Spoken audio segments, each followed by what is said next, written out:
Hi everyone, this is a super quick video about a super simple product that why don't you have this? And when you need it, it's a little too late. So those of you that like watches and watch bands, occasionally you'll change your watch band and the little spring bar on the end. They fly off into Never Never Land and never to be seen again. And this watch you were planning on wearing, now you can't wear it. You're trying to steal spring bars off another watch. What a pain in the rear. This is the ultimate watch spring bar kit. So if you're a watch guy, you need this. It has the 5 most common spring bars you're going to need.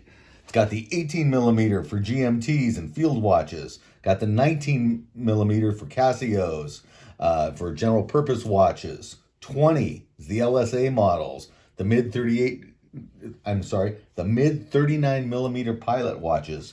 SARS, DSARS, all of those, you need that 20mm.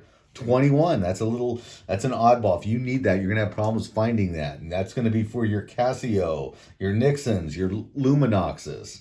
You're not gonna find that on a Saturday afternoon. 22mm, that's the big DC-50, large pilot watches, JSARs, big watches. You use that 22mm. But we're gonna give you an assortment, so when you do launch one across the room, not a big deal. You go get your kit and you are set up with spring bars. Hey, that's it. It's simple. Why would you not have this? If you're a watch guy, you need to have that. And it comes in a beautiful case. Love the case. That's it. Hey folks, thanks for visiting. If you like this type of video, please like and subscribe. Look forward to seeing you on the next video. Stay alert.